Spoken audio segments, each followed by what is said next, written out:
अस्सलामु अलैकुम वरहमतुल्लाहि वबरकातुहू। इन्नल हम्दुलिल्लाह नहमदुहु व नस्तईनुहु व नस्तगफिरुहु व नऊज़ु बिल्लाहि मिन शुरूरि अनफुसिना व मिन सय्यिआति अमालिना। मन यहदिहिल्लाहु फला मुदिल्ल लहु व मन युद्लिल फला हादिय लहु व अशहदु अन ला इलाहा इल्लल्लाहु वहदहु ला शरीका लहु व अशहदु अन्न मुहम्मदन अब्दुहु व रसूलुहु सल्लल्लाहु तआला अलैहि व अला आलिहि व सहबिहि व सल्लम तस्लीमन कसीरा। या अय्युहल्लज़ीना आमनुत्तक़ुल्लाहा हक़्क़ तुक़ातिहि व ला तमूतुन्ना इल्ला व अंतुम मुस्लिमून। या अय्युहन्नासुत्तक़ू रब्बकुमुल्लज़ी ख़लक़कुम मिन नफ्सिन वाहिदा व ख़लक़ मिन्हा ज़ौजहा व बस्स मिन्हुमा रिजालन कसीरन व निसाअ वत्तक़ुल्लाहल्लज़ी तसाअलून बिही वल अर्हम इन्नल्लाहा काना अलैकुम रक़ीबा। या अय्युहल्लज़ीना आमनुत्तक़ुल्लाहा व क़ूलू क़ौलन सदीदा युस्लिह लकुम आमालकुम व यग़फ़िर लकुम ज़ुनूबकुम वमन युतिइल्लाह व रसूलहु फ़क़द फ़ाज़ फ़ौज़न अज़ीमा। अम्मा बाद फ़इन्न खैरल हदीस किताबुल्लाह व खैरल हदी हदी मुहम्मद सल्लल्लाहु अलैहि वसल्लम व खैरल हदी हदी मुहम्मद सल्लल्लाहु अलैहि वसल्लम व शर्रल उमूरि मुहदसातुहा व कुल्ल मुहदसतिन बिदअह व कुल्ल बिदअतिन दलाला व कुल्ल दलालतिन फिन्नार। अऊज़ु बिल्लाहि मिनश शैतानिर रजीम। इन्नल्लज़ीना याकुलूना अमवालल यतामा ज़ुल्मा इन्नमा याकुलूना फ़ी बुतूनिहिम नारा व सयस्लौना सईरा। सम्मानित भातृमंडলী, আল্লাহ রাব্বুল আলামিনের প্রশংসা এবং প্রিয় নবী সাল্লাল্লাহু আলাইহি সাল্লামের উপর সালাত ও সালামের পর আজ বৃহস্পতিবার 7 শাবান 1446 হিজরি মোতাবেক 6 ফেব্রুয়ারি 2025 আমাদের সাপ্তাহিক বিষয়ভিত্তিক আলোচনা। বিষয়বস্তু আজকে ইয়েতিম এবং বিধবার অধিকার বা হক। আমরা ধারাবাহিক বিভিন্ন হক নিয়ে আলোচনা করছি। অনেকগুলি আলোচনা আলহামদুলিল্লাহ হয়েছে, প্রায় 12-13টি হয়ে গেছে। আরও 5-7টি বা তারও বেশি হক যদি একটু বিস্তারিত করা যায়। বিভিন্ন স্তরের মানুষের হক, শুধু সবগুলি মানুষের হক, প্রাণীর হক না। একটি হক অনেক আগে আমরা আলোচনা রয়েছে, প্রাণীর অধিকার, জি, পশু পাখির অধিকার, পশু পাখির অধিকার। শুধু এবারে আমাদের ধারাবাহিক আলোচনা বিভিন্ন স্তরের মানুষের অধিকার, জি। তো আজকের আলোচনার বিষয়বস্তু হচ্ছে ইয়েতিম এবং বিধবার অধিকার। মূলত এতিমেরই আলোচনা আজকে থাকবে বিস্তারিত। আর বিধবা সম্পর্কে আয়াত হাদিস যেগুলো সাধারণ দুর্বল অসহায়দের পাশে দাঁড়ানোর ক্ষেত্রে রয়েছে সেগুলিতে তারা সামিল। আর একটি নবী সাল্লাল্লাহু আলাইহি ওয়াসাল্লামের হাদিস বিধবার দেখাশোনার ফজিলত সম্পর্কে অত্যন্ত গুরুত্বপূর্ণ হাদিস রয়েছে। আজকে সেটি দিয়েই আলোচনার সমাপ্তি হবে ইনশাআল্লাহ। আয়াত থাকবে এবং হাদিস থাকবে। আজকের অধিকাংশ যে পয়েন্টগুলি আমরা বলবো তাতে কোরআন কারীমের আয়াত রয়েছে। তাহলে বিষয়টি কত গুরুত্বপূর্ণ, ইয়েতিমের অধিকার কত গুরুত্বপূর্ণ, যে ইয়েতিমের হক স্বয়ং আল্লাহ রাব্বুল আলামিন বর্ণনা করেছেন, রাসূলুল্লাহ সাল্লাল্লাহু আলাইহি ওয়াসাল্লাম যেন ছাড়েন। মানুষের হকের বিষয়গুলি অত্যন্ত গুরুত্বপূর্ণ। আর একটি বিষয় এখানে লক্ষণীয়, ধন সম্পদের ভাগ বন্টন হাদিসে সামান্যই আছে, সবগুলি পরে আল্লাহ বর্ণনা করেছেন, স্বয়ং বর্ণনা করেছেন। আপনার জমি জায়গা, আপনার বাড়ি ঘর, আপনার টাকা পয়সা স্বয়ং আল্লাহ বয়ান করেছেন যে এইভাবে ভাগ করে দিতে হবে, এইভাবে আমি ভাগ করে দিলাম, সেইভাবে ভাগ করতে হবে। তোমার কোনো অধিকার নেই। তোমার যতটা খরচা করলে আর রেখে গেলে তার মানে তোমার অধিকার। মারা যাওয়ার পরে কোনো অধিকার না, মারা যাওয়ার আগে কোনো অধিকার নাই, এইভাবে একে দিও ওকে দিও, না, চলবে না। যেভাবে আল্লাহ ভাগ করে সেই ভাগের উপর সন্তুষ্টি প্রকাশ না করলে আপনি ইসলামের বিধানের উপর অসন্তুষ্ট, সুতরাং আপনার কাফের হয়ে মরার আশঙ্কা আছে। যে আল্লাহর ভাগ মানি না, মানতে পারি না, মেনে নিতে পারছি না, আমি আমার মতো করে করব, কাফের, মুসলিম না। এত সহজ বিষয় না। কোরআনে যে বিষয়গুলি বর্ণনা করা হয়েছে, হাদিসের বিষয়গুলি ওর চাইতে কম নয়, কিন্তু আল্লাহ স্বয়ং কেন বর্ণনা করলেন, অবশ্যই এতে একটা রহস্য আছে। তো ইয়েতিমের হকগুলি সম্পর্কে অধিকাংশ পয়েন্টে আয়াত রয়েছে। একটি আয়াত দিয়ে শুরু করি, সূরা নিসার আয়াত নম্বর 10। আল্লাহ বলছেন, ইন্নাল্লাযীনা ইয়াকুলুনা আমওয়ালাল ইয়াতামা যুলমা, নিশ্চয় যারা ইয়েতিমদের ধন সম্পদকে অন্যায়ভাবে ভক্ষণ করে, হরণ করে, বেঈমানি করে। ইয়েতিমদের ধন সম্পদ কেউ যদি বেঈমানি করে, আর বেঈমানি করে হচ্ছে অন্যায়, যুলমান, ইন্নামা ইয়াকুলুনা ফি বুতুনিহিম নার। আল্লাহ বলছেন সে টাকা পয়সা ধন সম্পদ জমি জায়গা ভক্ষণ করলো না, হরণ করলো না, বেঈমানি করলো না, সে জাহান্নামের আগুন পেটে ভরল। ইয়েতিমের পয়সা আপনার পকেটে যাও, আপনার পেটে যাও, আপনার ছেলে মেয়েদের জন্য রেখে যাও, বেঈমানি করে অন্যায়ভাবে ভক্ষণ করা, জাহান্নামের আগুন ভক্ষণ করলেন, যেই করুক না কেন। ওয়াসায়াসলাউনা সাঈরা, এবং শীঘ্রই নিঃসন্দেহে জ্বলন্ত আগুনে প্রবেশ করবে, জাহান্নামে যাবে। তাহলে যারা ইয়েতিমদের হক নষ্ট করেছে তারা জাহান্নামে যাবে, এটি স্পষ্ট করে দিয়েছেন রব্বুল আলামিন, কোনো সন্দেহ নেই। যা খাচ্ছে বেঈমানি করে এতিমের, আর সাধারণত নিকটাত্মীয় এই কাজটি করা। আমাদের সমাজে একটা ইয়েতিম ছেলে, হ্যাঁ, পিতৃহারা, বাবা মারা গেছে, ওর চাচা দেখাশোনা করছে, না হলে ওর দাদা দেখাশোনা করছে, দাদা থাকলে, না হলে ওর মামা দেখাশোনা করছে। অনেক সময় হয়তো চাচারা অবহেলা করে দেখাশোনা করে না, মামার কাঁধে পড়েছে, নানা দেখাশোনা করছে। তখন ইয়েতিম তো ছোট ছেলে, ইয়েতিম তো বলা হয় কাকে, যে বাল্য অবস্থায় বাবাকে হারিয়েছে, এটা হচ্ছে ইয়েতিম শরীয়তের ভাষা, এটাও জেনে নিতে হবে। কারণ আমাদের সমাজে মা মারা গেলে ইয়েতিম বলে, মা মারা গেলে মায়া মমতার ভালোবাসার যে ছায়া ছিল সেটা হারিয়ে দেয়, সেটা হারা হয়ে যায় শিশু, কিন্তু তার ভরণ পোষণের দায়িত্ব বহনকারী বাবা এখনো বেঁচে আছে, এজন্য সে শরীয়তের ভাষায় ইয়েতিম না। সে অবশ্যই একদিক থেকে অসহায়, আদর স্নেহ মায়া মমতা থেকে বঞ্চিত মায়ের, মা মারা গেছে, কিন্তু তার দেখাশোনা, তার খরচ খরচা কে চালাবে, তার ভরণ পোষণের দায়িত্ব কে নিবে, তার জন্য বেঁচে আছে বাবা, তার উপর ফরজ হয়ে আছে। কিন্তু মাকে তো আল্লাহ সৃষ্টি করেনি, মহিলাকে সৃষ্টি করেনি ইনকাম করার জন্য। এইটা তো পশ্চিমা সভ্যতা, হ্যাঁ, যে মহিলা নিজে নিজে ইনকাম করবে আর তারপরে মহিলা নিজের পায়ে দাঁড়াবে। না না না, মহিলাকে এই কাজের জন্য আল্লাহ সৃষ্টি করেননি, রোজগার করার জন্য। এই ভাষাটি আমি বহুবার বলেছি, কোরআন হাদিসের কথা। সহজেও কোনো কিছু চলে আসে, নিজের ঘরের দায়িত্ব পালন করে, সেটা ভিন্ন বিষয়, জায়েজের বিষয়টি ভিন্ন, কিন্তু তার কোনো দায়িত্ব নেই। আপনি একজন মহিলাকে রাখেন, পৃথিবীর যে কোনো মহিলাকে রাখেন, যে কোনো মেয়েকে রাখেন, কন্যা সন্তানকে, তার ভরণ পোষণের দায়িত্ব কারো না কারো আল্লাহ ফরজ করেছে। বাপ নাই আর কেউ আছে, করতে করতে করতে কেউ নেই, সরকার আছে, সর্বপ্রকার সরকার মহিলা ভাতা দেওয়া ফরজ। আরে পুরুষদের ভাতা না দেবে না দেবে, শিশুদের ভাতা দেবে না দেবে, কিন্তু মহিলার ভাতা দেওয়া, পূর্ণ ভাতা দেওয়া, হ্যাঁ, বাসস্থান দেওয়া সরকারের ফরজ। জি, তো যাই হোক, আসল বিষয় ইয়েতিমের দিকে ফিরে আসছি। তো ইয়েতিমের সংজ্ঞা জানলেন, এবং ইয়েতিমের সাথে কেউ যদি বেঈমানি করে, ছোট ছেলে মেয়ে নাবালক জানেও না, সব কিছু যদি খেয়ে দে, বলে যে তোর বাবা কিছুই রেখে যায়নি, ও জানতেই পারবে না, জানতেই পারবে না। 6 মাসের ছেলে, 1 বছর, 2 বছর, 3 বছর, 5 বছর, 7 বছর ছেলে মারা গেছে, হুঁশই হয়নি, বাবা মারা গেছে ওই সময়, যখন এইরকম বাল্য বয়সে ছিল। তাহলে কি করে জানবে যে আমার বাবা ধন সম্পদ রেখে গেছে কি না গিয়েছে? সব খেয়ে দিয়ে শেষ করে, সব তোর লালন পালনে খরচ হয়ে গেছে, তোর দেখাশোনা সব খরচ হয়ে গেছে, শেষ।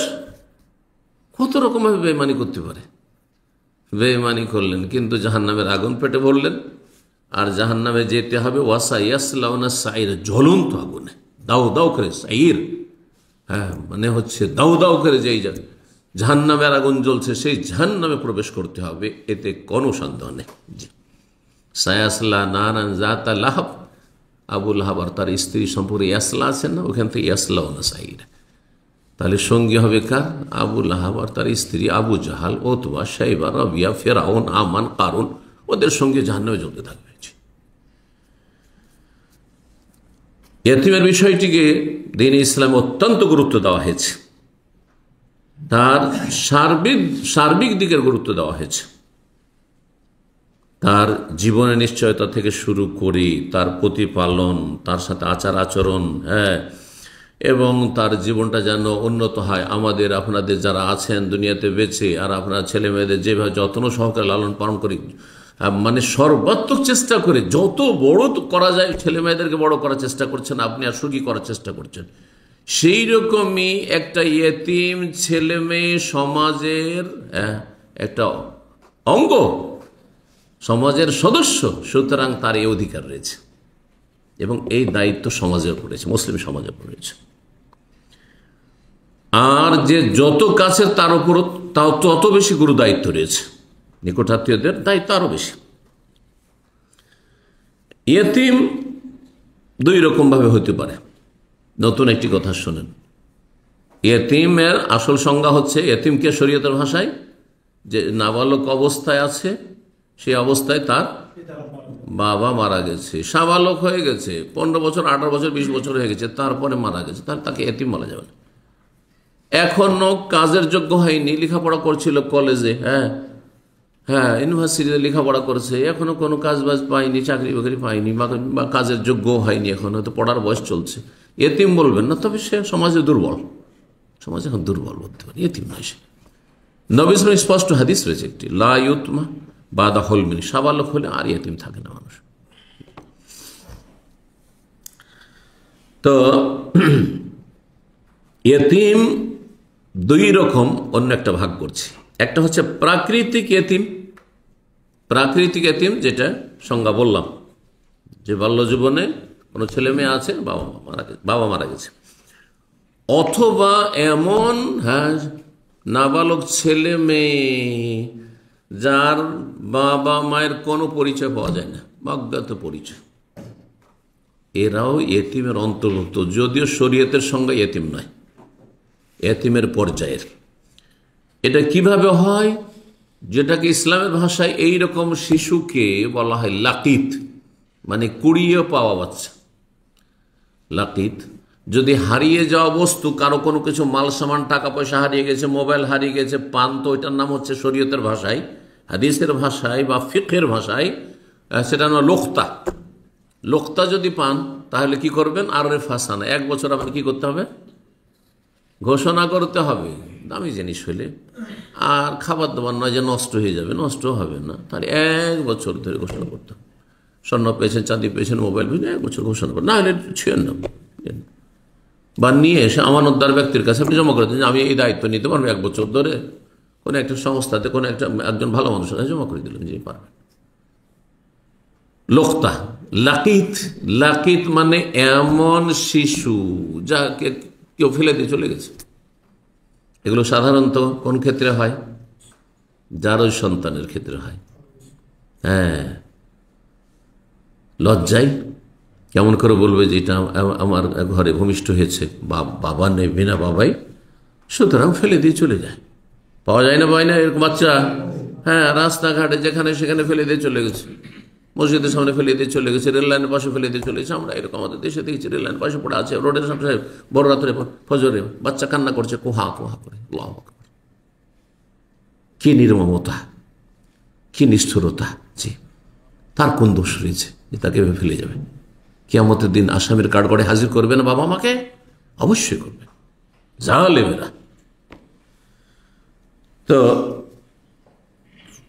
আর আরেকটা হয় কি, দারিদ্র্যের কারণে হয়। আজকাল অনেকে ছেলে মেয়েকে খাওয়াইতে পারছে না, তখন কি করছে?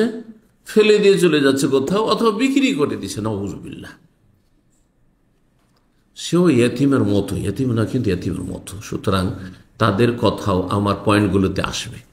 আপনি এমন একটা বাচ্চা পেয়েছেন যেটা কুড়িয়ে পাওয়া গেছে, তার জীবনটা রক্ষা করবেন না, তার ভরণ পোষণের দায়িত্ব নেবেন না, আপনি দেখাশোনা করবেন না, তার সাথে সদাচরণ করবেন না, আপনি তার প্রতিপালন করবেন না, আপনি, আপনার আমার কোনো দায়িত্ব নেই, সমাজ মুসলিম সমাজের কোনো দায়িত্ব নেই, মুসলিম শাসকের কোনো দায়িত্ব নেই, মুসলিম নেতাদের কোনো দায়িত্ব নেই। অবশ্যই দায়িত্ব আছে, জবাব দিতে হবে রবের কাছে, আল্লাহর কাছে জবাব দিতে হবে। এই ছেলে এই মেয়ে যদি মারা যায় অসহায় অবস্থায়, যারও সন্তানই হোক না কেন, তার কোনো গুনাহ নেই, সে নিষ্পাপ ছেলে, নিষ্পাপ মেয়ে সে। তো তাদেরকে সামিল করার জন্য এই ভাগটি করলাম, কিন্তু শরীয়তের সংজ্ঞায় এতিম না, কিন্তু এতিমের মতোই। এই জন্য কিছু কিছু ফুকাহা কেরাম বলেছেন প্রাকৃতিক এতিম অথবা প্রাকৃতিক না, কৃত্রিম এতিম, এতিম বানিয়ে দিয়েছে, বাবা মা ফেলে দিয়ে চলে গেছে, হ্যাঁ, এতিম বানিয়ে দিয়েছে।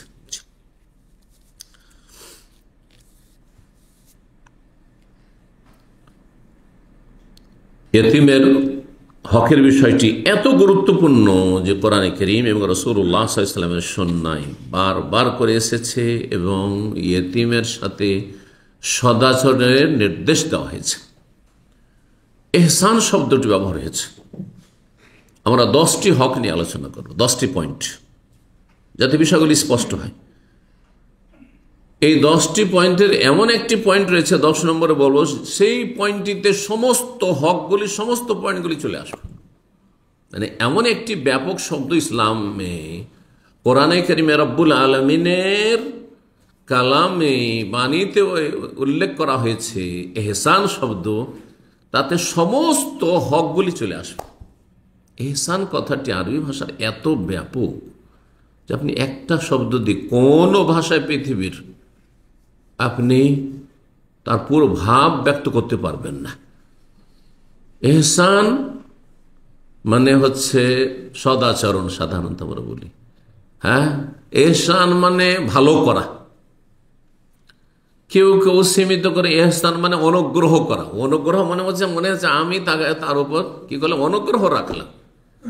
অবদান, এহসানের অর্থ বাংলা অবদানও করা, কিন্তু অবদান মানে যে অবদান রাখে মনে করেন আমি কিছু করলাম না। এই এহসান আপনার অবদান নয়, অনুগ্রহ নয়, আপনার ফরজ, কর্তব্য আপনার। এহসান শব্দটি কোরআনে কারীমে আল্লাহ রাব্বুল আলামিন মানুষের বিভিন্ন স্তরের মানুষের হকের ক্ষেত্রে উল্লেখ করেছেন। ওয়াকাযা রাব্বুকা আল্লা তা'বুদু ইল্লা ওয়াবিল ওয়ালিদাইনি ইহসানা ওয়া ওয়াসাইনাল ইনসানা বিওয়ালিদাইহি ইহসানা, হুসনা, এইভাবে হাসিনুন, হুসনা। হাসান মানে সুন্দর। এই সুন্দর থেকে এখন এই হাসান থেকে এহসান শব্দ এসছে। আর এহসানের অর্থ তখন আমরা সদাচরণ বলছি, ভালো করা বলছি। কারণ যা সুন্দর হয়, তাহলে আপনাকে আমাকে সহজ ভাষা বুঝতে হবে আমার সাথে কোন আচার আচরণগুলি, বিভিন্ন স্তরের মানুষ যাদের সাথে আমার চলাফেরা, দেখা সাক্ষাৎ, উঠা বসা হচ্ছে, কোন আচরণগুলি করলে আমার সাথে কি করা হবে, হ্যাঁ ভালো আচরণ হবে, আমার সাথে কি করা হবে, সদাচরণ করা হবে, আমার সাথে সুন্দর আচরণ করা হবে। সৌন্দর্য, এখান থেকে হাসান হুসেন নাম রাখছেন, তাই না? এখান থেকে সৌন্দর্যকে হোসেন বলা হচ্ছে। হোসেন মানে সৌন্দর্য। সুন্দর আচরণ তাহলে করতে হবে। সুন্দর আচরণ 10টি ইতিমের সাথে করতে হবে। কোরআনে কারীমে আল্লাহ রাব্বুল আলামিন এগুলি স্বয়ং বর্ণনা করেছেন এবং রাসূলুল্লাহ সাল্লাল্লাহু আলাইহি ওয়াসাল্লাম। ইতিমের হকের ক্ষেত্রে যখন কোরআনে কারীমে আয়াত নাযিল হওয়া শুরু হলো, একের পরে আয়াত বিভিন্ন বিষয় নিয়ে, বিভিন্ন প্রসঙ্গ নিয়ে, বিভিন্ন দিক থেকে যখন আল্লাহ বর্ণনা করলেন, তখন সাহাবায়ে কেরামগণ এত ভয় পেলেন যে ইতিম চাচারা ভয় পাচ্ছে, তার বাবার ধন সম্পদ তো আছে, মামারা ভয় পাচ্ছে, আত্মীয় স্বজন ভয় পাচ্ছে, মুসলিম সমাজ যারা ইতিমের লালন পালনের দায়িত্ব নিয়েছে, তো তার টাকা পয়সাগুলো তো দেখাশোনা করতে হবে, তার বাবা ছেড়ে গেছে, তার জমি জায়গাগুলো তো দেখাশোনা করতে হবে, তার যেসব সম্পদ আছে সেগুলো দেখাশোনা করতে হবে। তো খাবার দাবার ক্ষেত্রে যদি একটা সচ্ছল, এতিম 2 রকম হয়। এতিম মানে গরিব নয়, এটাও একটা স্পষ্ট করে দেওয়া উচিত। এতিম মানে আমাদের সমাজ মানে এতিম খানা মানে সব গরিব পার্টি, ভুল ধারণা। আসলে ইতিম রাজার ছেলেও এতিম হইতে পারে, রাজার মেয়েও এতিম হইতে পারে না? দুনিয়ার ধন খুব মারা গেছে আর নাবালক ছেলে মেয়ে ছেড়ে মারা গেছে, তো এতিম নয়? এতিম, ইতিমের জন্য সাদাকা যাকাত কখন যায়? যদি সেই এতিম গরিব হয়, তার বাবা গরিব ছিল, কিছু রেখে যায়নি তার জন্য, তখন সে মিসকিনের আওতাভুক্ত। সেই জন্য তাহলে বাবার ধন সম্পদ যথেষ্ট পেয়েছে, কিন্তু বাবার যে ছায়া, প্রতিপালনের ছায়া, দেখাশোনার ছায়া, সেটা হারিয়ে দিয়েছে, তাহলে কি করতে হবে? তার ধন সম্পদগুলি দেখাশোনা না করলেই তো 12 ভূতে খেয়ে ফেলবে, ঠিক কিনা? শেষ করে ফেলবে সব। সুতরাং এর সুরক্ষা জরুরি। এখন ধরেন এতিম একটা সচ্ছল ছেলে, আপনার ভাই যথেষ্ট সম্পদওয়ালা, আর তার ইন্তেকাল হয়েছে, ভাতিজা ভাগিনা ভাগ্নি এরা এতিম হয়েছে, তাহলে এদের আপনার পকেট থেকে খাওয়াইতে হবে এটা জরুরি নয়। যথেষ্ট যেহেতু ধন সম্পদ আছে, খাওয়াবেন, তাহলে কি করবেন? আলাদা করে পাকশাক করবেন না একসাথে পাকশাক করবেন? এই বিষয়টি সাহাবায়ে কেরামদের সাথে আসলে যখন এই আয়াতগুলি নাযিল হলো, শাস্তির আয়াত, এতিমদের যারা ধন সম্পদ ভক্ষণ করবে, সাহাবায়ে কেরাম এত ভয় পেলেন, আচ্ছা তাদের তো অনেক এতিম আছে, সচ্ছল আছে, আমাদের নিকট আত্মীয়, ওগুলোর আমরা দেখাশোনা করছি, তো একসাথে খাবার দাবারগুলো খেতে বসছি, একসাথে আরবরা এক প্লেটে খায়, বা একসাথে রান্না করছি, ধরেন আমাদের ভাত একসাথে রান্না করছি, তার 100 গ্রাম 200 গ্রাম চাউল দিলাম, আমাদের বাকিটা আমাদের দিলাম। আচ্ছা, তারপরে কোনোদিন কম খেলো, কোনোদিন বেশি খেলো, কম খেলো বেশি চাউল দিয়ে দিছি, তো আল্লাহ তো ধরে নেবে, তাহলে আমাদের খাওয়াল, আমার ছেলেরা খেয়ে নিল, তাহলে তো জাহান্নামে যেতে হবে, জাহান্নামের আগুন খেয়ে ফেললাম। তখন সাহাবীরা করলেন কি, যে তাদের খাবার দাবারগুলো সব আলাদা করে দিলেন, পাকশাক আলাদা। কত কষ্ট, এক বাসায় 2 বার করে পাকশাক করতে হয়, খাবার দাবার প্রস্তুত, কত কষ্টের বিষয়, তরি তরকারি সব আলাদা করতে হবে, মহা মুশকিল।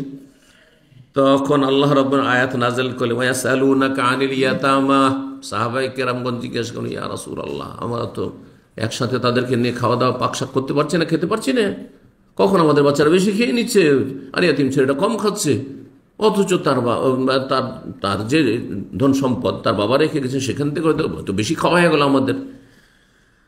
ইয়তীমদের সম্পর্কে সাহাবারা জিজ্ঞাসা করছেন, হে নবী তোমাকে, কুল, আল্লাহ বলছেন, ইসলাহুল লাহুম খায়র, হ্যাঁ তোমার নিয়তের উপর নির্ভর করছে, তাদের জন্য তুমি গঠনমূলক কাজ করছো, সংস্কারমূলক কাজ করছো, সুন্দর আচরণ করছো, তাহলে এইটা কল্যাণকর, এটা বেস্ট খায়র। একসাথে পাকশাক করে খেতে পারবি কিনা, বা এক প্লেটে খেতে পারবি কিনা তাদের খাবার একসাথে মিলিয়ে, ওয়াইন তুখালে তুম, আল্লাহ বলছেন যদি মিলিয়ে দাও, একসাথে খাওয়া দাওয়া করো, একসাথে পাকশাক করো, খাবার তরি তরকারি ইত্যাদি, ফাইখওয়ানুকুম, তাহলে জেনে রাখো যে তারা তোমাদের ভাই। তাহলে ইয়াতিম মানে আপনার ছেলে বানিয়ে নেবেন না আপনি, পরের ছেলেকে, আপনার ভাই, মুমিন মুমিনের ভাই। ভাইয়ের সাথে, ভাইয়ের যেমন ভালো আচরণ হওয়া উচিত, মায়ের পেটের ভাইয়ের সাথে তেমন আচরণ করবে, তেমন আচরণ করবে। ওয়াল্লাহু ইয়ালামুল মুফসিদা মিনাল মুসলিহ, আর আল্লাহ জানছেন যে কে গঠনমূলক কাজ করে আর কে নাশকতামূলক কাজ করে। তুমি লুটপাট করে তাড়াতাড়ি করে খেয়ে দিয়ে এতিমের ধন সম্পদ শেষ করার চেষ্টা করছো, না বাঁচিয়ে রাখার চেষ্টা করছো, সতর্কতা অবলম্বন করে আমার কিছু বেশি যাক, কিন্তু এতিমের যেন বেশি খরচ না হয়। চাচা দেখাশোনা করছে ভাতিজি এতিমদের, মামা দেখাশোনা করছে ভাগ্নে ভাগ্নি এতিমদের, আর তারপরে পড়াশোনাতে বিল হলো 100, দিল 1000 করে, 500 5000 ইত্যাদি ইত্যাদি, বহু লোক এরকম করেন।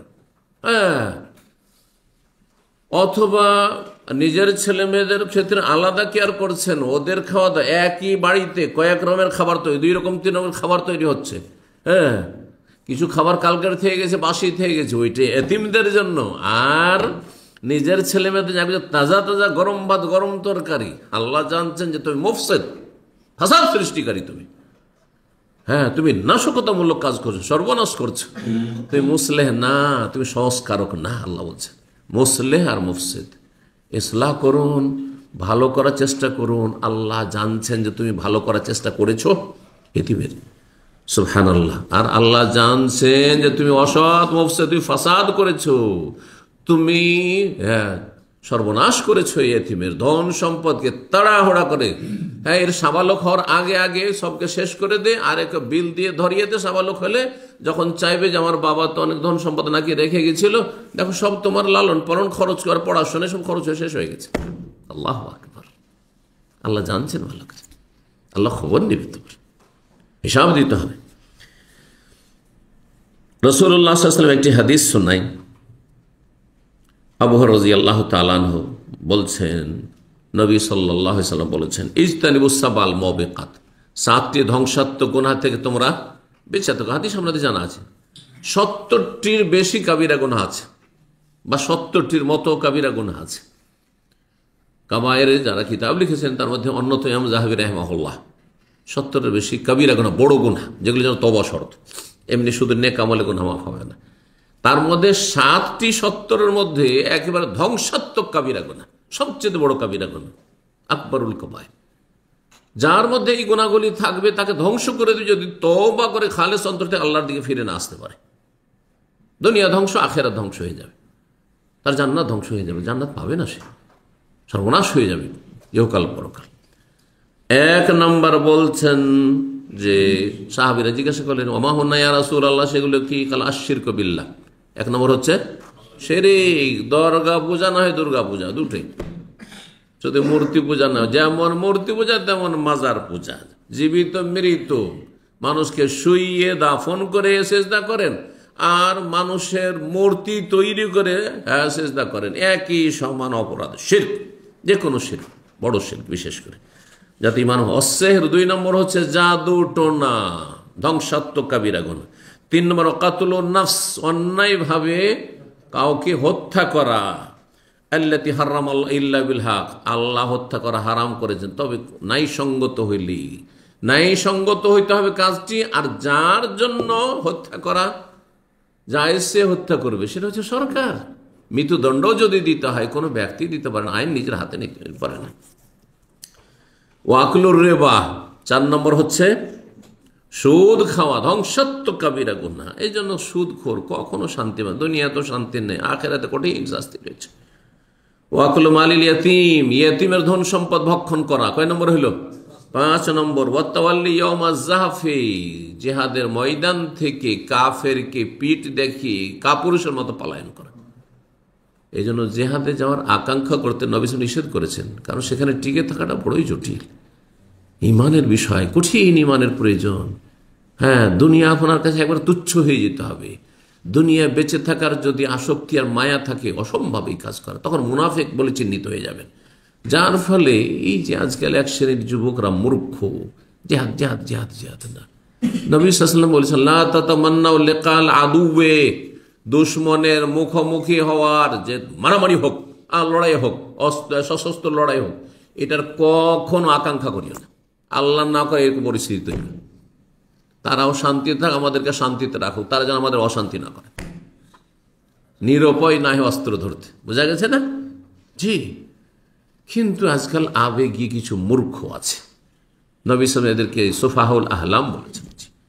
হ্যাঁ, যখন ফরজ হয়ে যাবে তখন ফরজ হবে, আর ফরজ আদায় করে যার উপর ফরজ হয়েছে, যার নেতৃত্বে ফরজ, সরকার সেটা করবে, পাবলিক নয়। পাবলিক করবে সরকারের নেতৃত্বে, জি, শাসকের নেতৃত্বে।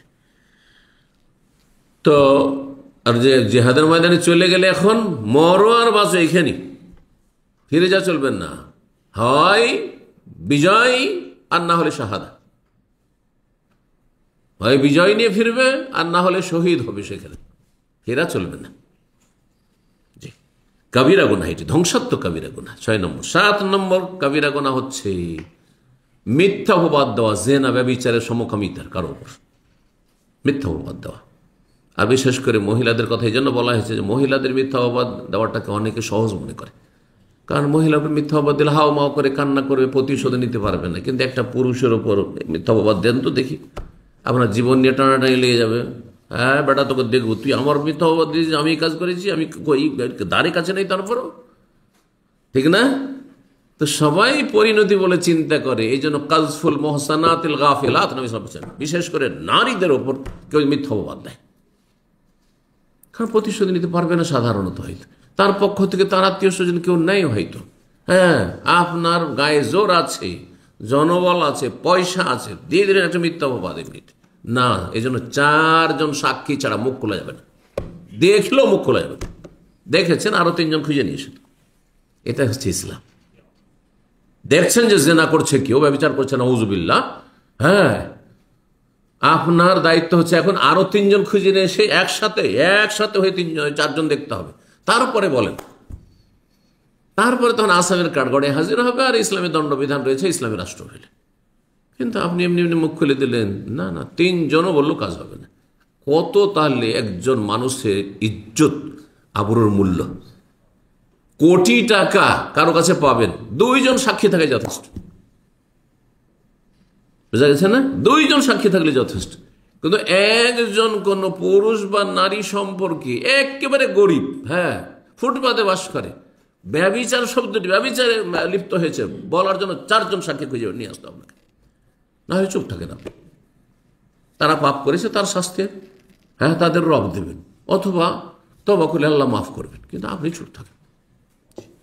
80টি বেত্রাঘাত খেতে হবে কোরআনের বিধান এটি। জি, এইসব বিষয়গুলি জানা অত্যন্ত জরুরি, কারণ আমরা একটুতেই কাউকে একটু দেখলেন, মনে হচ্ছে যে সে কারোর সাথে কি করছে, চ্যাটিং করছে, অথবা কারোর সাথে সে আপনার কথা বলছে, আর তার স্ত্রী তো নয়, তাহলে কার সাথে কথা বলছে, এই যে দেখো না লম্পট, ও যাত্রার সাথে প্রেম করছে, এই কথা বলার আপনার অধিকার নেই।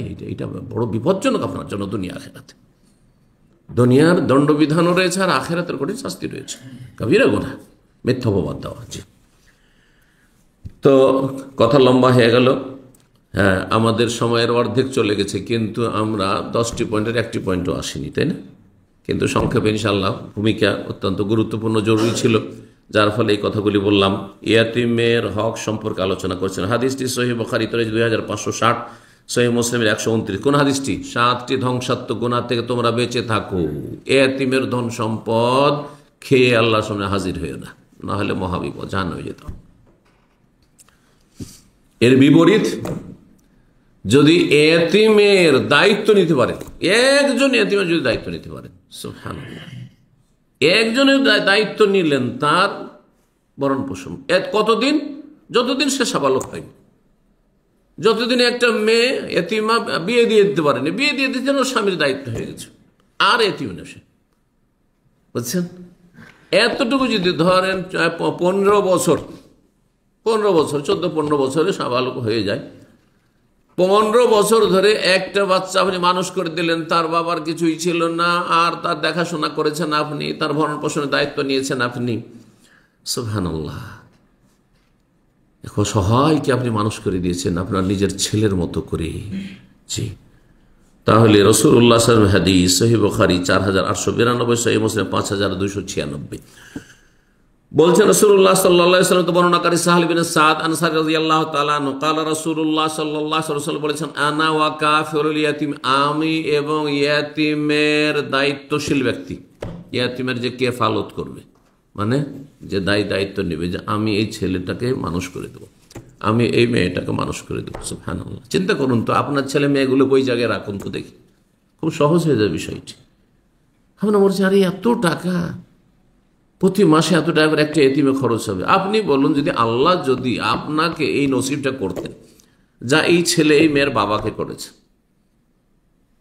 যা আপনি চলে গেছেন, আর আপনার 6 মাসের একটা বাচ্চা রেখে চলে গেছেন, একটা মেয়ে রেখে, একটা ছেলে রেখে চলে গেছেন, 6 বছর 7 বছর রেখে গেছেন, তাহলে চিন্তা করুন তো দেখি, তাহলে বিষয়টি খুব সহজ হয়ে যাবে। তাহলে আপনিও সেই সময়, শেষ ইন্তেকালের পূর্ব মুহূর্তে আপনি আশা করতেন, আল্লাহ যদি আমার এই বাচ্চাগুলোকে মানুষ করার মতো আল্লাহ কোনো লোক যদি তুমি নিয়োজিত করে দাও। সুবহানাল্লাহ, মনটা চাইবে না আপনার? আপনি যেটা নিজের জন্য চান, সেটা পরের জন্য চাইবে। নিজের ছেলে মেয়েদের জন্য যে কল্যাণটা চান, আপনি এহসান চান, অনুগ্রহ চান, সেই অনুগ্রহ এহসানটা অন্যদের জন্য চাইবেন, তাহলে খুব সহজ হয়ে যাবে। এবং সবচেয়ে বড় বেনিফিট, যে আপনার জন্য জান্নাত সুনিশ্চিত। আল্লাহু আকবার, জান্নাত সুনিশ্চিত। আর দুনিয়ার বরকত তো আছেই, আপনার ব্যক্তি জীবনে বরকত, হ্যাঁ, শারীরিক, মানসিক, আর্থিক, পারিবারিক বরকত, পরিবারে শান্তি, সুখ শান্তি আর সচ্ছলতা, আর তারপরে আপনার সামাজিক একটা শান্তি, আর বিভিন্ন রকমের যে শান্তিগুলির মানুষের প্রয়োজন, নিরাপত্তার প্রয়োজন, ঘরে বাইরে কত যে নিরাপত্তার আমরা মুখাপেক্ষী, পানির চাইতে বেশি নিরাপত্তার মুখাপেক্ষী আমরা। আরে পানি 2-10 ঘন্টা না খেয়েও বাঁচতে পারবো হয়তো, তাই না? কিন্তু 1-2 মিনিট যদি নিরাপত্তা হারিয়ে যায়, শেষ শেষ। 1 মিনিটে আপনার জীবনটা শেষ হয়ে যেতে পারে। 1 মিনিট শুধু আপনি কি ছিলেন, নিরাপত্তাহীনতায় ছিলেন, ওই সময় আপনাকে মেরে দেওয়া হয়েছে। আল্লাহু আকবার, শেষ। আজকাল এই গোলা বারুদের যুগে আর এই যুদ্ধের যুগে, আকাশপথের যুদ্ধের যুগে 1 সেকেন্ড লাগে না শত শত হাজার হাজার লোকে খুন করতে। চিন্তা করুন তো দেখি, আল্লাহর কত বড় নিয়ামত, আর কত রকমের নিয়ামত আমাদের কাছে রয়েছে, বলুন আলহামদুলিল্লাহ। আনা ওয়া কাফিরুল ইয়াতীমি ফিল জান্নাতি কাহাতাইন, আমি এবং ইয়াতীমের দায়িত্বশীল ব্যক্তি জান্নাতে হাকাজা এইভাবে থাকবো, বা কাহাতাইন এই দুই আঙ্গুলের মতো থাকবো। সুবহানাল্লাহ, দুটো আঙ্গুল সামান্য ছোট বড়, তাই না? সামান্য ছোট বড় এই পাশাপাশি থাকবো। ওয়া আশারা বিসাব্বাবাতি ওয়াল উস্তা ওয়া ফাররাজা বাইনাহুমা। নবী সাল্লাল্লাহু আলাইহি ওয়াসাল্লাম সাব্বাবা মানে শাহাদাতের আঙ্গুল, শাহাদাতের আঙ্গুল, আর উস্তা মানে যেটা মধ্যমা, মধ্যমা এটিকে বলা হয়। আর এটির নাম হচ্ছে তর্জনী। বাংলায় যখন বললাম মধ্যমা, তাহলে এটার নাম বাংলায় বলা উচিত, তাই না? নাম জানেন তো আঙ্গুলের? জি, প্রত্যেক ভাষায় এই আঙ্গুলগুলির নাম রয়েছে। তো এই তর্জনী, এটাকে সাব্বাবা বলতো আরব জাহিলিয়াতে। যে কি বলতো? সাব্বাবা বলতো, মানে এটা দিয়ে গাল দিত। সেই জন্য এখনো গাল দেয় এটা দিয়ে। যখন ঝগড়া করে তখন এই আঙ্গুলে দেখায় না, কি করে? দেখবো দেখবো, আচ্ছা ঠিক আছে ঠিক আছে, তাই না? তো এই জন্য সাব্বাবা, সাব্বন মানে গালি। ইসলামে তখন এটাকে আশহাদু আল্লা ইলাহা ইল্লাল্লাহ শাহাদাতের নাম, এই যে শাহাদাতের আঙ্গুল বলে আমরা জানছি। ফাররাজা বাইনাহুমা, নবী সাল্লাল্লাহু আলাইহি ওয়াসাল্লাম দুটোকে পাশাপাশি করে এরকম করলেন যে এইরকম কাছাকাছি আমার প্রতিবেশী হবে জান্নাতে যেই ব্যক্তি একজন একজন ইয়েতিমের কেফালত করবে, দেখাশোনা করবে। যাদেরকে আল্লাহ পয়সার নিয়ামত দিয়েছেন, আপনি একটা ইয়েতিম নিয়ে নেন, আপনার আত্মীয় হোক আর অনাত্মীয় হোক। হ্যাঁ, মুসলিম হলে ভালো, অমুসলিমও যদি হয়। এখানে কথা বলা হয় অমুসলিম ইয়েতিম অনাথ হইলে আপনি সওয়াব পাবেন না, এমন কথা বলা হয়নি। তার সাথে যদি সদাচরণ করেন তাহলে তাকে জাহান্নাম থেকে বাঁচিয়ে নিতে পারবেন হয়তো। তার অন্তরে আপনি ইসলাম কে ঢুকিয়ে দিতে পারবেন হয়তো। উদ্দেশ্য তাকে জাহান্নাম থেকে রক্ষা করার, উদ্দেশ্য এই নয় যে তার ধর্ম পরিবর্তন করা। আমাদের কখনো এটা উদ্দেশ্য নয়। উদ্দেশ্য যারা জাহান্নামে জ্বলবে, আমাদের মতো তাদের রক্ত মাংস, আমরাও আদম সন্তান, তারাও আদম সন্তান, কেন তারা জাহান্নামে জ্বলবে? এটা হচ্ছে উদ্দেশ্য। আমরা হিতাকাঙ্ক্ষী তাদের। আল্লাহ যেন বোঝার তৌফিক দান করেন। এবং যারা পথভ্রষ্ট তাদেরকে যে আমরা ভুল পথ থেকে উদ্ধার করে নিয়ে আসার চেষ্টা করেছি, ভালো পথে নিয়ে আসার চেষ্টা। উদ্দেশ্য আমাদের সংখ্যা বাড়ানো নয়, বরং উদ্দেশ্য হচ্ছে তাদেরকে জাহান্নামের আগুন থেকে রক্ষা করা। আল্লাহ যেন তৌফিক দান করেন। এখন ইয়েতিমের বিভিন্ন হকগুলি আপনাদের সামনে পেশ করি। 1 নম্বর, সর্বপ্রথম হক হচ্ছে বেঁচে থাকার অধিকার। একটা ইয়েতিমের বেঁচে থাকার অধিকার আছে। সুতরাং এমন কোনো আচরণ করবেন না যেটা দিয়ে সরাসরি অথবা পরোক্ষভাবে, সাথে সাথে না হইলেও আপনি ধীর গতিতে, মন্থর গতিতে হয়তো এতিমের প্রাণনাশ করলেন। মানুষ মারা 2 রকম হয়, একটা হচ্ছে সাথে সাথে মেরে দেওয়া, আর একটা হচ্ছে এমন কিছু দিলেন বা এমন কিছু দিলেন না যাতে ধীরে ধীরে ছেলেটি মারা গেল, মেয়েটি মারা গেল। হতে পারে না? পারে না। এখন তার শরীরে যে চাহিদা রয়েছে ভিটামিনের, সেগুলি যদি না দেন তাহলে মরবে না? মরবে। আচ্ছা, শরীর অসুস্থ হয়েছে, যদি চিকিৎসা না দেন তো মরে যাবে না?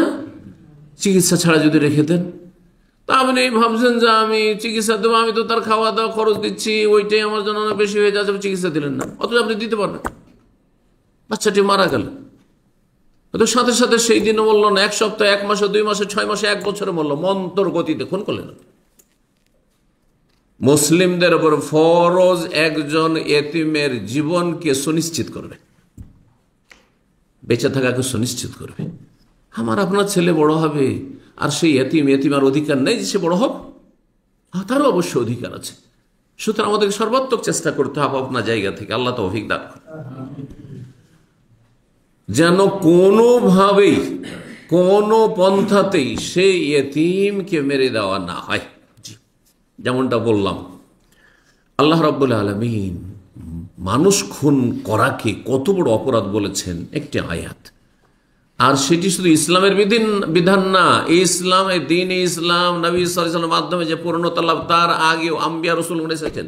বনি ইসরায়েলদের যুগে এই বিধান ছিল। বনি ইসরায়েলদের সম্পর্কে আয়াত রয়েছে, মিন আজালি যালিকা কাতাবনা আলা বনি ইসরাইল, এই জন্য আমি বনি ইসরায়েলদের ওপর ফরজ করেছিলাম, আন্নাহু মান কাতালা নাফসান বিগাইরি নাফসিন আও ফাসাদিন ফিল আরদ, কেউ যদি অন্যায়ভাবে কাউকে হত্যা করে, সে কাউকে হত্যা করেনি, খুনের বদল খুন নয়, আও ফাসাদিন ফিল, পৃথিবীতে এমন কোনো বিশৃঙ্খলা বড় ধরনের করেনি যে তার মৃত্যুদণ্ড দেওয়ার বৈধতা আপনি পাচ্ছেন, এটাও নয়। যদি কোনো মানুষকে এইভাবে খুন করেন ফাকান্নামা কাতালান নাসা জামিয়া, তাহলে সে যেন যেই খুন করলো সে সমস্ত মানব জাতি খুন করে দিল, সমস্ত মানবতাকে খুন করলেন, সারা দুনিয়ার মানুষকে খুন করলেন। একজন মানুষের খুন করা মানে, তাহলে মানুষের রক্তের কত মূল্য, এটা এত সহজ বিষয় নয়। ওমান আহিয়াহা, আর কেউ যদি কারো জীবনকে সুনিশ্চিত করে, বাঁচাবার চেষ্টা করে, একজন মরে যাচ্ছিল বাঁচার চেষ্টা করলেন আপনি, একজনকে মেরে দেওয়া হচ্ছিল বাঁচার চেষ্টা করলেন, একজনকে মারার জন্য ষড়যন্ত্রের নীল নকশা করা হয়েছিল, আপনি সেখান থেকে তাকে উদ্ধার করলেন আপনি, তাহলে ফাকান্নামা আহিয়ান নাসা জামিয়া, তাহলে সমস্ত বিশ্বের মানুষকে আপনি যেন বাঁচিয়ে দিলেন। আল্লাহু আকবার। এই আয়াত এত সুন্দর আয়াত, এই আয়াত যদি মুসলিমদের সামনে পেশ করেন, কোরআন এই শিক্ষা দিচ্ছে একজন মানুষের জীবন রক্ষা করা মানে সারা বিশ্বের সমস্ত মানুষের জীবন রক্ষা করা, একজন মানুষকে খুন করা মানে সারা বিশ্বের সমস্ত মানবতাকে খুন করা।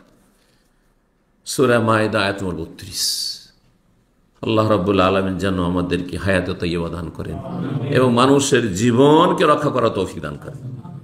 ইয়েতিম মানুষের একজন মানুষ, মানুষ সমাজের একজন মানুষ, সুতরাং এতিমের এই অধিকার, বেঁচে থাকার অধিকার রয়েছে। সর্বাত্মক আমাদের চেষ্টা করতে হবে যে সুস্বাস্থ্যের সাথে যেন বেঁচে থাকে। 2 নম্বর, এতিমের ধন সম্পদ সুরক্ষার অধিকার। ওর বাবা ধন সম্পদ রেখে গেছে, জমি জায়গা রেখে গেছে, বাড়ি ঘর রেখে গেছে, অথবা বিভিন্ন জায়গায় শহরে দামি দামি জায়গা রয়েছে যেগুলোর ওপর মানুষের কুদৃষ্টি পড়ছে, যে কোনো সময় বেঈমানি।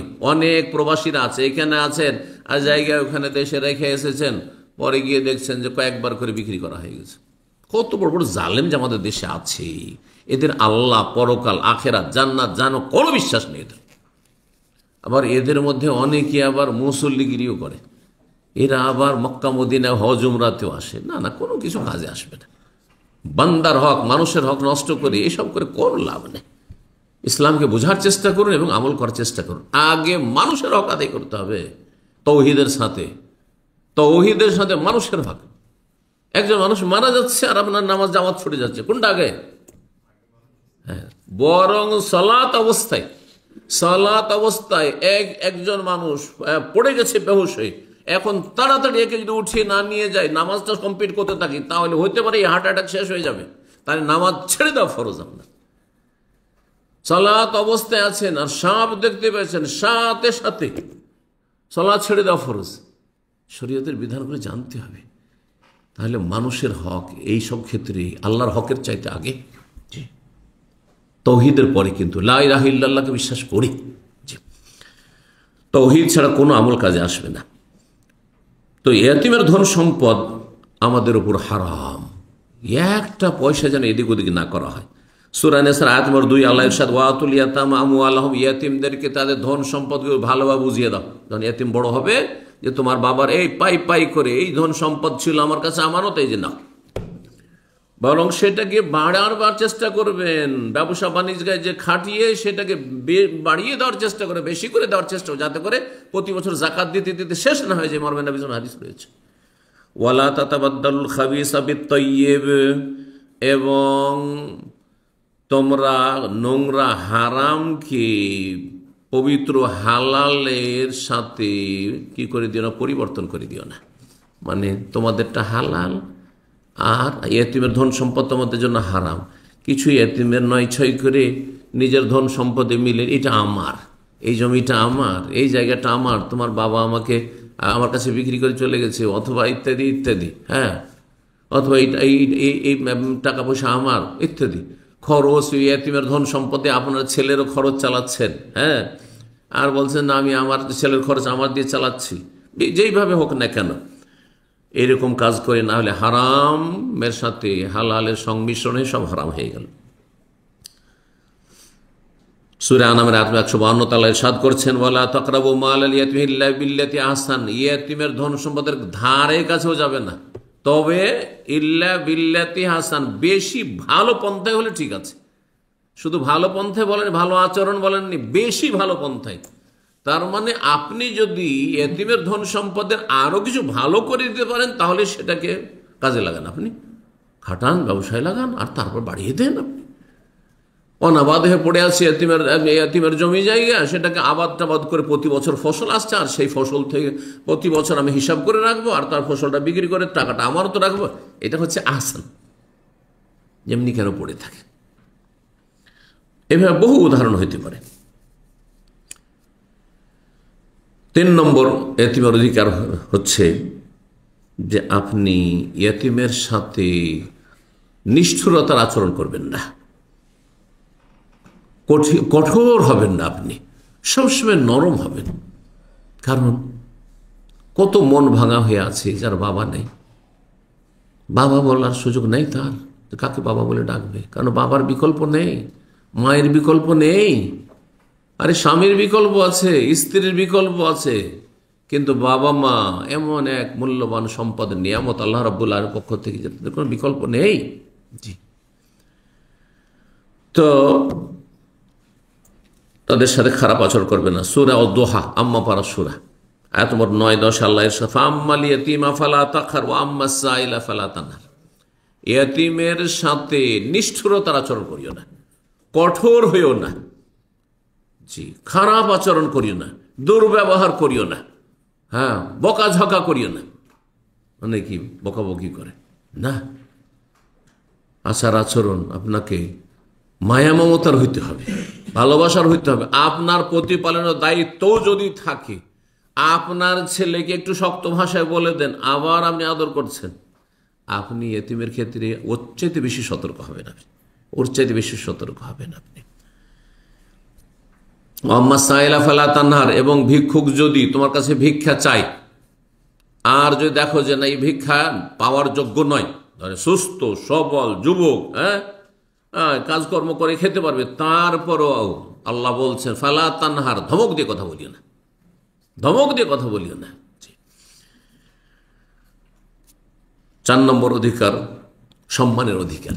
কে সম্মান চায় না? মান সম্মান। একটা ছোট বাচ্চাও চায় যে আমার মূল্যায়ন করা হোক, সম্মান দেওয়া হোক। সবাই সম্মান চায়, আল্লাহ এভাবে সৃষ্টি করেছেন।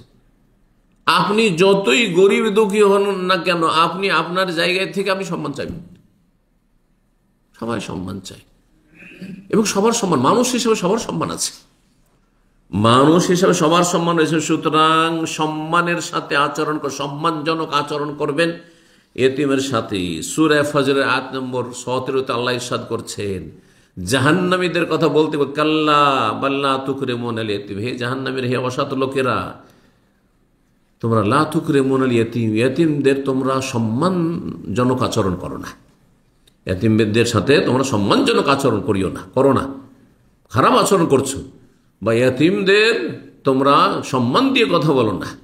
হ্যাঁ, এতিমের একটা সম্মান থাকতে, মর্যাদা থাকতে হবে। দেখা গেছে অনেক সময় যাদের ঘর গৃহস্থী আছে, আমরা এরকম সমাজে যেহেতু মানুষ হয়েছি, নিজের ছেলে মেয়েদেরকে একবারে টাইমে স্কুল আর প্রাইভেট আর টিউশন এইসব সব ঠিক আছে, আর ওই এতিমকে এই মাঠ দেখায়, ওই ফসলটা দেখায়, ওই যে কাজ চলছে ওইখানে নাস্তা দিয়ে আয়, তো অমুক করে আয়। আস্তাগফিরুল্লাহ ওয়া আতুবু ইলাইহি। না, এটা সম্মান হলো না, সম্মান হলো না। আপনি আপনার ছেলে মেয়েদের সাথে যেমন আচরণ, সেই আচরণ আপনার হইতে হবে সেই এতিম ছেলে মেয়েদের সাথে। আল্লাহ যেন তৌফিক দান করেন। জাহান্নামে যাওয়ার কারণ হচ্ছে যে তোমরা এতিমকে লা তুকরিমুনাল ইয়াতীম, তোমরা এতিমদের সম্মান দিতে না, এতিমদের মানহানি করতে, মানসিক কষ্ট দিতে, শারীরিক কষ্ট দিতে, তাদেরকে ছোট করতে। আমাদের সমাজে অনেক পয়সাওয়ালারা আছে, এবারে গরিব দুঃখীর সাথে কেমন আচরণ করে। চেয়ার টেবিল সব আছে, আর আপনার বেঞ্চ রাখা আছে, আমরা দেখেছি গ্রাম অঞ্চলে সব আছে, কিন্তু ওই গরিবগুলো এসে ও বসবে না, বেঞ্চে বসবে না, ওগুলো বসো। ওরা জানে যে আমরা ওখানে বসলে পরে আমাদেরকে হয়তো বকা খেতে হবে, ভয়ে বসবে না, নিচে গিয়ে বসে, নিচে বসে। বিয়ে শাদিতে খাওয়া দাওয়া, ভিআইপি খাওয়া দাওয়া আলাদা চলছে, আর ওদেরকে দিয়েছো ওই কলা পাতা দিয়ে, এমনি পাতা দিয়ে নিচে ফুটপাতে বসিয়ে দিয়েছ, হ্যাঁ, খড়ের উপরে বসাই দিয়েছে। বদ আচরণ এগুলো, এগুলো সম্মান দেওয়া নয়। এতিমের সাথে কেমন আচরণ করছেন এটা দেখার বিষয়। ভালো আচরণ হইতে হবে, এটি হচ্ছে তার ন্যায্য অধিকার। 5 নম্বর অধিকার হচ্ছে যে ইয়াতিমকে আপনি গলা ধাক্কা দেবেন না। এতিমের সাথে আপনি গলা ধাক্কা শব্দটি যেহেতু এসেছে, ধাক্কা দেবেন না। কথার দ্বারা ধাক্কা দেওয়া হোক, তার মনে আঘাত করা হোক, তার শরীরে আঘাত করা হোক, তাকে যাও এখান থেকে বেরিয়ে যা বাইরে থাক ওখানে, এটা চলবে না, হারাম। রব্বুল আলামিন যারা পরকালে অবিশ্বাসী এবং তাদের জন্য জাহান্নাম, তাদের কথা বলেন সূরা মাউন এর প্রথম আয়াত, আরাআইতাল্লাযী ইউকাযযিবু বিদ্দীন ফাযালিকাল্লাযী ইয়াদউল ইয়াতীম, দ্বিতীয় আয়াত। তুমি কি দেখেছো, আল্লাহ বলছেন, ইউকাযযিবু বিদ্দীন, ওই সব বেঈমানদেরকে যারা পরকালকে মিথ্যা মনে করে, অবিশ্বাস করে। ফাযালিকাল্লাযী, এটা কার বদচরিত্র? কে পরকালে অবিশ্বাসী? ফাযালিকাল্লাযী ইয়াদউল ইয়াতীম, যার ইয়াতীমকে গলা ধাক্কা দিয়ে থাকে, গলা ধাক্কা দেয়। নিজের ছেলে আসলে আদরে কোলে উঠিয়ে নিল, আসো আসো বাবু, আসো আসো আসো। আর ভাগিনা এসছে, ভাতিজা এসছে, এতিম এসছে, যা যা বাইরে যা। কে আসতে বললো তোকে এখানে? এটা হচ্ছে গলা ধাক্কা দাও। গলা ধাক্কা মানে যে যে গলায় হাত দিয়ে ধাক্কা দিচ্ছেন আপনি, কথার দ্বারা ধাক্কা দিচ্ছেন আপনি। ফাযালিকাল্লাযী ইয়াদউল ইয়াতীম ওয়ালা ইয়াহুদ্দু আলা তা'আমিল মিসকিন। এইভাবে আল্লাহ রাব্বুল আলামিন তাদেরকে কঠিনভাবে শাসন করেছেন এই আয়াতগুলিতে। ফাযালিকাল্লাযী ইয়াদউল ইয়াতীম। 6 নম্বর হক, গুরুত্বপূর্ণ হক। একজন মানুষ ছোট হোক আর বড় হোক, তার শরীরের পরিচর্যা লাগবে, তার জন্য পানাহার পর্যাপ্ত পরিমাণে লাগবে। যতটা শরীরে চাহিদা আছে ততটা তাকে দিতে হবে। এই অধিকারটি এতিমের রয়েছে, সুতরাং এতিমকে অন্ন দান করতে হবে, খেতে দিতে হবে, পানাহারের ব্যবস্থা দিতে হবে, ভালো খাবার দিতে হবে, ভালো পানীয় দিতে হবে, যাতে করে সুস্থ থেকে তার গ্রোথ হয়, বড় হয়। এই মর্মে বেশ কিছু আয়াত কোরআনে কারিমে রয়েছে। দু একটি আয়াত শুনে রব্বুল আলামিন ইরশাদ করেন সূরা দাহরের আয়াত নম্বর 8। আল্লাহ বলছেন, ওয়ায়ুতিমুনা আত-তা'আমা আলা হুব্বিহি মিসকিনা ওয়া ইয়াতীমা ওয়া আসীরা। যারা জান্নাতি, তার আগে আবরার আল্লাহ বলেছেন। জি, হাল আতা আলাল ইনসানি হিনুম মিনাদ দাহরি লাম ইয়াকুন শাইয়্যান মাযকুরা। তারপরে দু একটি আয়াতের পরে আল্লাহ বলছেন, ইন্নাল আবরারা ইয়াশরাবুনা মিন কাসিন কানা মিজাজুহা কাফুরা আইনা ইয়াশরাবু বিহা ইবাদুল্লাহ ইফাজ্জিরুনাহা তাফজীরা ওয়া ইউফুনা বিন নাযর ওয়া ইয়াখাফুনা ইয়াওমান কানা শাররুহু মুস্তাতীরা ওয়া ইউতিমুনা আত-তা'আমা আলা হুব্বিহি মিসকিনা ওয়া ইয়াতীমা ওয়া আসীরা। তাহলে ধারাবাহিক প্রসঙ্গ চলছে ইন্নাল আবরার ইয়াশরাবুনা মিন কাস। যারা আল্লাহর নেক বান্দা, আবরার, সৎকর্মশীল, ভালো মানুষ, তারা জান্নাতে পানীয় সুখে, সেখানকার আল্লাহ জান্নাতে পানীয় পাবে। জান্নাতের পানীয়, জান্নাতে যে 4টি নহর রয়েছে সেগুলি তাদের সবিন কাসিন কানা মিজাজুহা কাফুরা, এইসব আইনাই, সেখানে ঝর্ণা তাদের জন্য থাকবে, ইত্যাদি ইত্যাদি বর্ণনা করার পর আল্লাহ বলছেন কি ওয়ায়ুতিমুনা আত-তা'আম। এই সৎ লোকেরা, সৎকর্মশীল যারা জান্নাতের নিয়ামত ভোগ করবে, তারা খাবার দিয়ে থাকে, খেতে দেয়। আলা হুব্বিহি, সচ্ছল অবস্থায় নয় যে খেয়ে দিয়ে বেঁচে গেছে, বাসি হয়ে গেছে, বা বাড়িতে খেতে চাই না, যা দেখ কাউকে দিয়ে দে, না ওই রকম নয়। আলা হুব্বিহি, অথচ খাবারের প্রতি তাদের আসক্তি আছে, চাহিদা আছে। আরে এই পানিটা আমার প্রয়োজন, এই একটাই পানি আছে, আমার প্রয়োজন, আমার পিপাসা লেগেছে, তারপরও কারো পানি প্রয়োজন, ভাই ঠিক আছে নেন, আপনি খান। আলা হুব্বিহি, এটা আমার প্রয়োজন আছে, এই নয় যে আমার যথেষ্ট আছে সেই জন্য কি করব এত ধন সম্পদ, সেই জন্য না। আলা হুব্বিহি, এটি হচ্ছে এই তাফসীর। আমার এই খাবারের সাথে মহব্বত আছে, আসক্তি আছে, এই টাকা পয়সার প্রয়োজন আছে, তারপরও সেই খাবার আমি আমার পেট কেটে, আমার ছেলে মেয়েদের পেটের অংশ, খাবারের অংশ কমিয়ে তাদেরকে দিচ্ছি। ওয়ায়ুতিমুনা আত-তা'আমা আলা হুব্বিহি, কাকে? মিসকিনান, দরিদ্র অভাবীকে দেন, ও ইয়াতীমান, ইয়াতীমকে দেন, ও আসীরান, বন্দীকে দেন। বন্দী জরুরি নয় যে সে গরিব, কিন্তু বন্দীকে দিতে বলা হয়েছে। ইয়াতীম সবসময় গরিব থাকে না, তাহলে সর্বাবস্থা, তাহলে খাবার দাবার অন্যকে দেওয়া। যদি আপনি গরিবকে খাওয়ান তাতেও নেকি রয়েছে, আর সুখী লোককে, সচ্ছল লোককে, ভালো মানুষকে যদি খাওয়ান, সচ্ছল নেক মানুষকে খাওয়ান, তাতেও কিন্তু নেকি রয়েছে। খাবারের বিষয়টি এত ফজিলতের যে এখানে শুধু গরিবকে খাওয়াবেন এমন কথা নাই, কিন্তু নিয়তটা সৎ হইতে হবে। অসৎ লোককে খাওয়াবেন না, পাপীকে খাওয়াবেন না, পাপ করছে, আপনার চোখের সামনে হারাম খাচ্ছে, জানছেন যে হারাম খাচ্ছে, হারাম জীবন যাপন করছে, এক ওয়াক্ত সালাত আদায় করে না, সিগারেট এখনই আপনার বাড়ি দাওয়াত খাবার সিগারেট ধরিয়ে দিবে, মদ খাবে, মদের আসর চলছে, তাদের দাওয়াত খাওয়াবেন আরাম, এদেরকে দাওয়াত খাওয়ানো, এদেরকে দাওয়াত খাওয়ানো আরাম। জি, অসৎ লোকের নয়, সৎ লোককে কমপক্ষে নামাজি লোক, সচ্ছলকে খাওয়ার নাকি আছে, আত্মীয়দের হোক অনাত্মীয় হোক। আর অসচ্ছলকে অভাবীকে যদি খাওয়ান, ইয়াতিম গরিব এতিমকে খাওয়ান তো আরো বেশি নাকি। এতিমের পয়সা থাক, তোমার পয়সা, আমি আমার পয়সা দিয়ে তোমাকে মানুষ করে দিচ্ছি, তোমার পয়সা তোমার বাবা রেখে গেছে, ওইটা দিয়ে তুমি পরে কাজ লাগবে তোমার, আরো ভালো। কয় নম্বর হক বললাম? খাবার দেওয়ার কথা বলছিলাম, হ্যাঁ 6 নম্বরে পৌঁছে গেছি। আল্লাহ রাব্বুল সূরাতুল বালাদ, এটি আম্মা পারার আয়াত। তাতে আল্লাহ বলছেন আও ইতআমুন ফি ইয়াউমিন যি মাসগাবা ইয়াতীমান যা মাকরাবা। যারা আসহাবুল মাইমানা, হ্যাঁ ডান হাতে আমলনামা পাবে এবং জান্নাতি হবে, তাদের কথা বলা করছেন। আও ইতআমুন, তারা কি করে? তারা ভালো কাজগুলি করে। ভালো কাজগুলির একটি হচ্ছে ইতআমুন ফি ইয়াউমিন যি মাস, অভাবের দিনে খাওয়াই, আর্থিক সংকটের সময়, দুর্ভিক্ষের সময় খাবার দেয়। কাকে? ইয়াতীমান যা মাকরাবা, আত্মীয় এতিমকে। তাহলে বোঝা গেল যে এতিম দুই রকম, আত্মীয় আর অনাত্মীয়। আত্মীয় এতিম হলে আরো বেশি জরুরি। আপনার আত্মীয় এতিম, আমার আত্মীয় না, আমারও দায়িত্ব, আপনার দায়িত্ব, আপনার দায়িত্ব বেশি। আগে আল্লাহ আপনাকে জিজ্ঞেস করবেন যে দাওনি কেন, খাওয়ানি কেন, প্রতিপালন করেনি কেন, দেখাশোনা কেন করনি।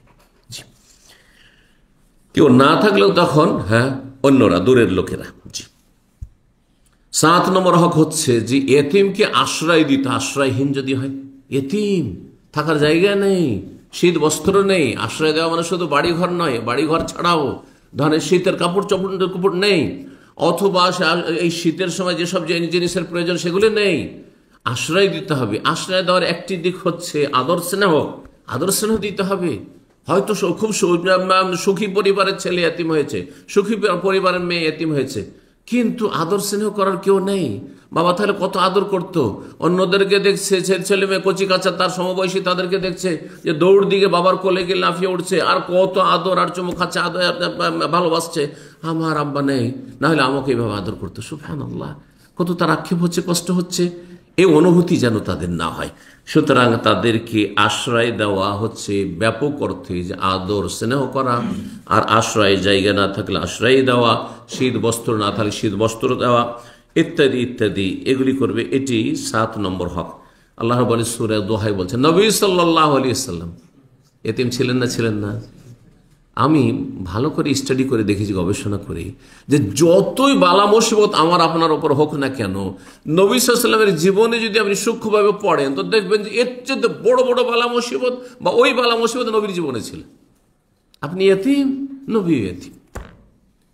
আপনি এতিম যখন 5 বছর বয়স ছিল তখন আপনার বাবা মারা গেছে, নবীর হ্যাঁ বাবা মায়ের পেটে তখনই, মাতৃগর্ভে তখনই মারা গেছে। সুবহানাল্লাহ, চিন্তা করুন তো দেখি।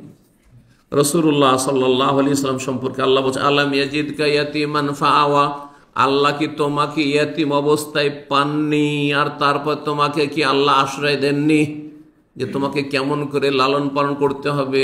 প্রথম দাদা চলে গেল, চাচা, হ্যাঁ মা চলে গেল, দাদা চলে গেল, তখন চাচা, আর চাচা তারপরে নবুয়তের যুগে এসেও সেই চাচা কুফরির ওপর থাকলো, তারপরও সেই হিতাকাঙ্ক্ষী থাকলো আর সার্বিক সহযোগিতা করলো।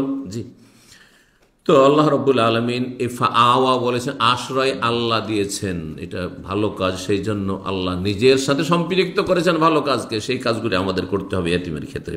8 নম্বর হক হচ্ছে যে এতিমের ধন সম্পদ যে আপনার কাছে, আমার কাছে, কারো কাছে আমানত রয়েছে, সেটা তার সাবালক হওয়া এবং তার বিবেক সম্পন্ন হওয়া।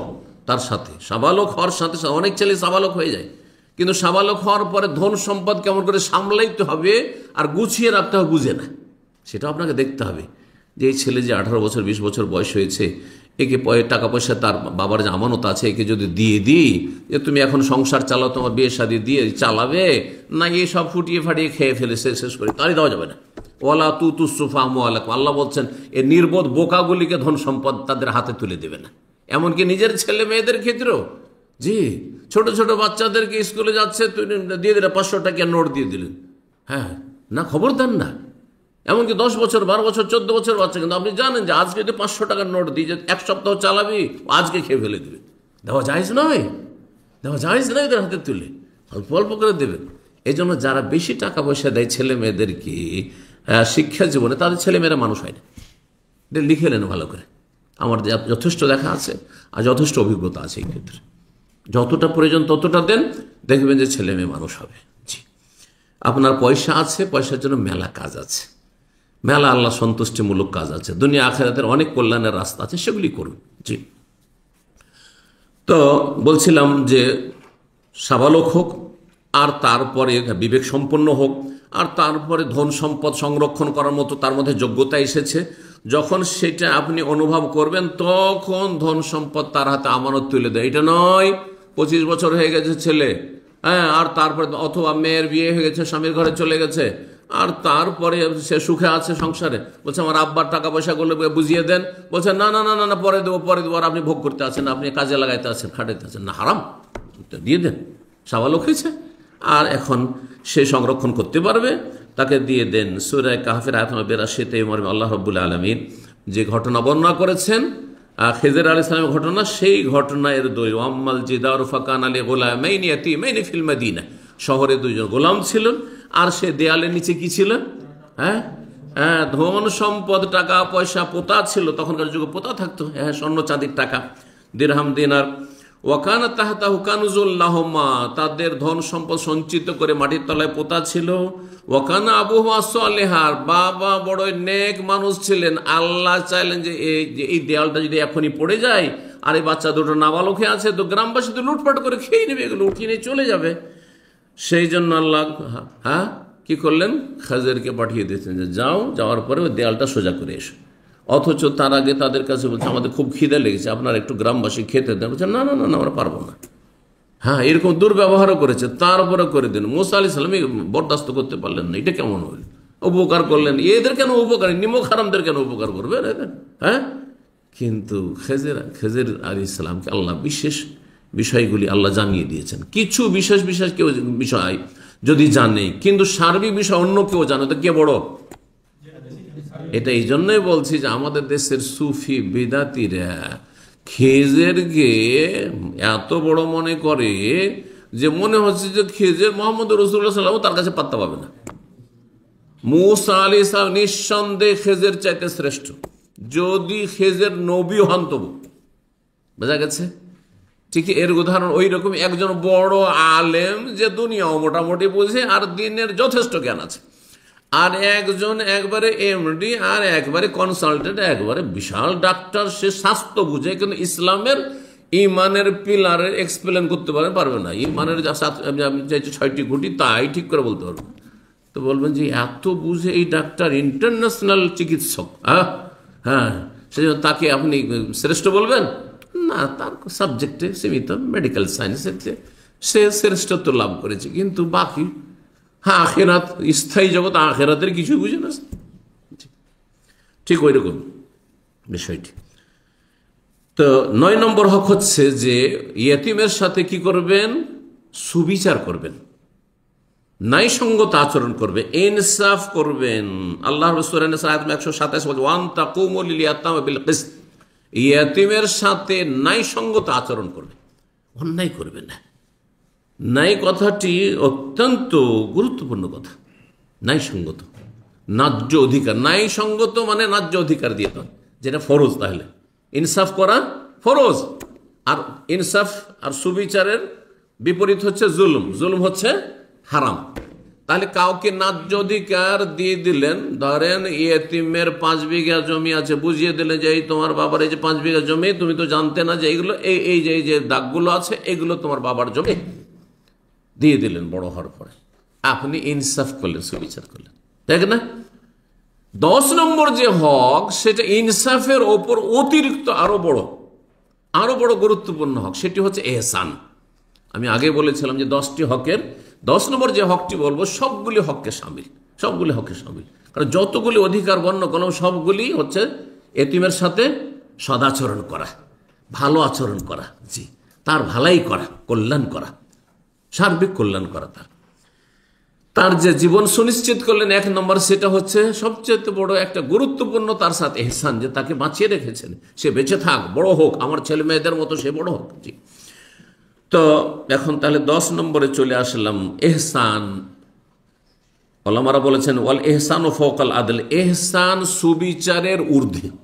আর সুবিচার হচ্ছে যে ফরজটা যদি আদায় করে দেন, ওয়াজিবটা আদায় করে দেন, আপনার কর্তব্য আদায় করে দিয়েছেন, সুবিচার হয়ে গেছে। আপনার ভাই বোন জমি জায়গা পাবে, ধরেন বোন পাবে 5 বিঘে, আপনি 10 বিঘে পেয়েছেন, সে পাবে 5 বিঘে, 5 বিঘে দিয়েছেন, ইনসাফ হয়েছে না হয় নাই? কিন্তু সেটা যদি আপনি না, যেই জায়গাগুলো একটু বেশি ভালো, আমি কেন ভালোগুলো নেব, ওরা একটু ভালো নেই, আমাকে তো আল্লাহ অনেক দিয়েছে, আমি তো সচ্ছল আছি, ওরা গরিব, একটু আর বেশি করে দিয়ে দিলাম ওদের, অথবা আমি ও ভালো জায়গাগুলো ওদেরকে দিয়ে দিলাম।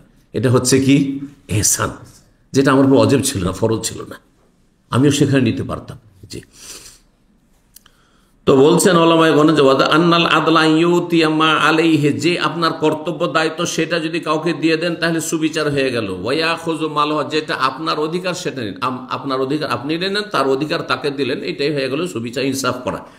আম্মাল ইহসান, সদাচরণ হচ্ছে ফাইন ইউতি আকসার মিম্মা আলাইহি, যা আপনার কর্তব্য তার চাইতে বেশি আপনি দিলেন।